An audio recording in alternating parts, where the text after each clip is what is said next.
Okay, hey, welcome to another episode of On the Wrist from Off the Cuff. Today we have a fun watch for you from the brand Tool Watch Company. A little bit about them. They create purpose-driven technical timepieces built to be used, emphasizing designs inspired by lesser-known adventurers. And essentially, this whole brand was founded by Brett Williams of Albany Watches and the designer of the AMA Diver. This is, of course, another dive watch, and some key characteristics and design. When you're looking for a diver, you're going to want water resistance, typically some type of screw down crown. You want it to be this tough, legible with a dive time bezel, and a diver's extension is always nice if on bracelet. This is the Tool Watch Company Diver, and it features their signature 1960s style skin diver case, stripped back, paired with a high gloss black enamel dial and polished steel hands, delivering an uncompromised modern aesthetic.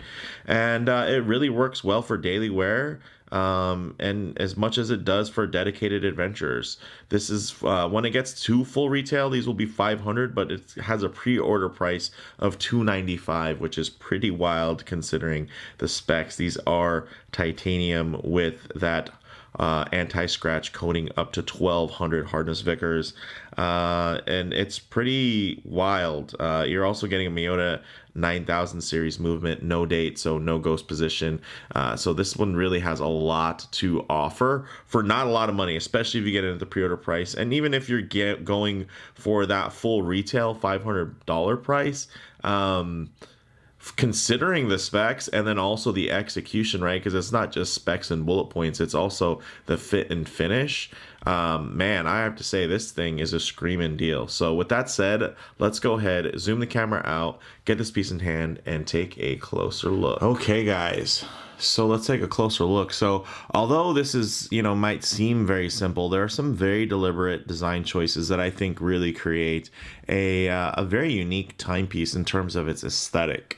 Now, in terms of its dimensions, 40 millimeters in diameter and about 41 and a half at the bezel. So you can see there is a slight bit of overhang there, which does help in terms of usability. The bezel at 120 clicks. Very nice for a titanium bezel. That is surprisingly nice. Even acoustically, it has a different pitch without feeling as sloppy as a lot of the titanium bezels that you'll find on a lot of titanium divers. Unfortunately, you're more likely to get a really nice action out of a steel bezel. But here, I gotta say, very, very impressed with the action. Now, in terms of its height, it's only 12.8 millimeters thick, and then it's 48 millimeters lug to lug titanium. Again, with that anti-scratch coating that's up to 1200 hardness Vickers, which is very, very resilient. Now, the crystal is a slight single dome, so really when you get to harsh angles, you're not going to get that distortion until you get all the way up to here. You can see that little ripple effect you're getting, and that's how you know that it's a single dome. And basically, it looks like it's just a very slight dome there, and then basically because it is flat underneath, essentially the slight dome on top is going to cause that distortion. But you can see at very harsh angles, it actually is still very legible. So one of the benefits, again, to that slight dome, and it does have a bit of a boxed edge in terms of visual interest, which is nice. I think it does look quite good, although depending on the angle, you can get just a touch of a bit of that milky outer ring, which may bother some there in terms of the way that this bezel is cut. Now getting into that screw down crown, which is really nicely done. It's unsigned, but you can see the knurling. Everything matches perfectly with that bezel grip, which is very nice. Great tactile engagement from there in terms of unscrewing and rescrewing, and then also turning. Turning that bezel. It gets you equally well engaged. Nice balance between smoothness and clickiness without being harsh. Still having that feel of the click, and then of course the acoustics of the click. Yeah, that's a nice action. Very, very nice. All right, Now, although you can't see it underneath this solid etched case back, this has a Miura 9039 movement, which is a no date movement, which means that on a no date watch, you're going to have no ghost position, which is great. So very nice. And of course, you're going to get that 4 Hz sweep and everything like you would expect, hacking, hand windable, and, a very, I'd say, relatively slim movement, which is going to make sense in this relatively slim diver. Now, in terms of this dial and some of the details, guys, you get that gloss black enamel dial, printed indices there, and Superluminova BGW9. One thing that I find very interesting that they did here is that they still pushed everything to the outer edges, and that's something typically you would see if you had a textured dial, right? A meteorite dial, something like that, to where you really want to have that space to where it can breathe, so you can get that pattern and it doesn't feel crowded. Here, it's like the opposite. You have this super dark kind of black hole dial, right? And everything's pushed out, so it actually makes the dial feel quite large for, a relatively small watch. I shouldn't say relatively. I mean, this is that sweet spot 40 millimeter type diver, but it does have a thinner bezel, right? So it does give you a lot of visual impact. And for a plain dial like this, most folks will probably amp up some of those indices, push them closer to the center, and just kind of try to balance everything out. Here you can see they do this job of really just kind of pushing everything out, which does, I think, again, it makes it quite unique, which, is always a nice feature, especially in an area that's as heavily saturated as micro brand dive watches. The water resistance on here is going to be 300 meters or 30 atmospheres of water resistance. The lug width is 20 millimeters, and you get this nice tapering H-Link bracelet, which is solid all the way around here, and you can see it even has nice little bevels. Although it is all brushed, you're not going to get any polish. You can see just the beauty in terms of the execution on here. This is really, really finely executed. Bit of a bummer to have a butterfly clasp on here instead of a diver's clasp, but it does come with a rubber Tropic strap as well, and that's included within the package, so it's gonna be signed and everything. So if you really want to dial in the fitment and everything like that, you absolutely do have an option, and you don't necessarily need a ratcheting diver's extension or something like that. This thing is just, I'm blown away by the quality of this bracelet. It's just really, really well done. I like the proportions. It's not too thick, not too long in terms of these. I mean, these could be half links on another bracelet, and it is held together by screw pins, which is very nice. Everything just feels very solid. You also do have these quick release spring bars there on the bracelet, which is going to make, of course, changing out straps very, very easy.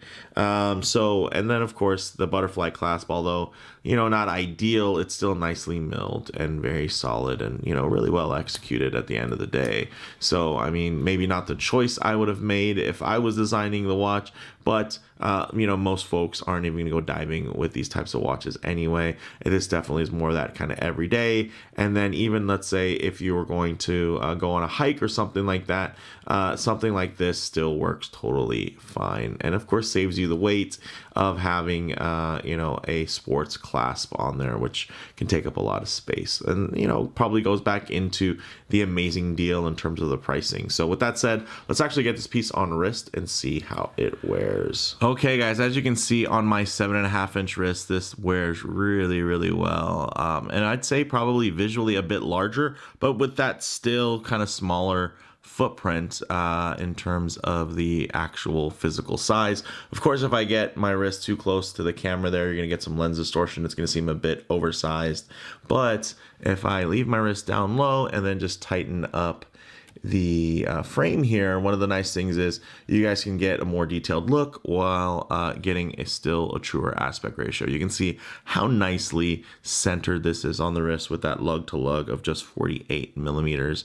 Nice boxed lug there, very skin diver-esque, and everything just flows. The brushing is very nice, and then even with that hardened treatment on there, man, this thing just it has a beautiful satin to it that is, I'd say, reminiscent of, a high-end, hand-rubbed blade on an expensive folding knife. I mean, there's just something about this finish that I'm really impressed by, and that is tough to do when it comes to just brushing and satinization. Typically, a high polish, that luster, that glossiness is going to be what really captures your eye, but man, the brushing on here is really, really impressive. So I don't want to undersell that by any means, and make sure that I do get that across, that this is very, very impressively finished, especially considering that at the end of the day that it is titanium, so it's already going to be less lustrous and bright than steel, and then it also has a hard coating on top of it, which typically would dull out a lot of those finishes. But you can see here the satinization, it just flows really, really beautifully. So with that said, let's actually get it off the wrist, set up for some loom shots, light transition, and closing thoughts. Okay, let's go ahead and hit the lights here. As you can see, that icy blue BGW9 looks fantastic. Unfortunately, no loom pip on that bezel, but let's see what happens when we integrate a little bit of low light transition, because you're not always going to be, in definite pitch black, and of course you're not always going to be out in the middle of a field enjoying direct sunlight. A lot of times you're going to find yourself in more intermediate lighting sources there, right? So things can really change, and you can see that bezel insert itself is actually quite legible, and you can actually see that there. And if you're not going to be deep diving or anything like that, you should be good to go. Or if you're not going to use any dive timing at all, then really it's a non-issue. It just feels more like, probably for some folks, it's more of just a bullet point than it is an actual feature set. So do keep that in mind. For me, I would have definitely preferred there to be a loomed pip there at the 12 o'clock. But for all intents and purposes, it's still going to be quite functional as just a daily kind of adventure type of watch. There are, of course, even dive watches that don't have dive time bezels at all. So that's another thing to consider. It's still, at the end of the day, going to be quite legible, legible enough for most. And you'll also have, of course, your own water resistance and, the strength makeup, and that just how resilient this is going to be by using titanium, by using sapphire. You do have still a lot to like there. All right, guys. So closing thoughts from me on the wrist, really classic proportions. It has a great retro aesthetic, but freshened up for a more modern look. So I do like that kind of play on things. I think at a glance, it's, you're not going to get one read one way or the other. Some people might see this and think it looks very modern. Some people might look at it and think it looks very vintage. But I think the longer you look at it, the more you realize that it is more than just one or the other. It actually has a nice kind of juxtaposition, kind of playing off of very different design languages, kind of creating something that I think is very, very fun. So, I'd say in terms of model variations, one thing to consider is that you do get some choices. It's also available with gilt hands and bezel. So you're going to get that gold color bezel, gilt hands in the similar layout like this, or you can get a white dial with a blacked out bezel and handset for, kind of reverse contrast. So very cool. In terms of those options, of course, this is going to be that kind of, I think, more default choice. But if you do like white dials, that's an option. And then if you do like gilt, or you want something to feel maybe just a little bit more standout-ish, you can still get that with the golden bezel and golden insert. So I think that's really, really cool. In terms of comparable models, this really kind of outdoes the, Citizen's recent Challenge Diver reissue in terms of fit and finish. Like, I'm blown away by how much nicer this thing is finished. And it's a titanium dive watch, and it costs a lot less than that Citizen. And of course, that Citizen, I think aesthetically has a really great look to it and a great design. For me, it was a lot of the details. I should say lack of details, or say lack of attention to detail that really kind of lost for me there. Here, you're going to get a lot of nice details up close. So if you are somebody that has a high standard of quality, you like premium things, this is definitely going to give you more of a premium feel for something that has high specs like this, with sapphire, with titanium, with a hard coating, with a higher beating movement at that 4 hertz sweep, that 28,800 vibrations per hour. So stuff like that. If you appreciate those high specs, you're gonna also appreciate a high level of execution with this. And although it's not like luxury level, it definitely feels quite premium. Now, bottom line for me, guys, while this isn't the perfect watch by any means, or the perfect dive watch, I think the tool watch company Diver does offer a ton of value for not a lot of money. I mean, technically, you can get this under $300, even at full $500 list, considering the package, everything you're getting with it. I think it's still quite appealing at $500. $500 is more of the standard, but at $295 pre-order price, that is like quite a deal. So again, this thing is, I think, quite compelling, and especially at that pre-order discount. So with that said, let me know what you guys think in the comments below. If you like the video, please do it like, and if you haven't already, please subscribe for more content just like this. Thanks, guys.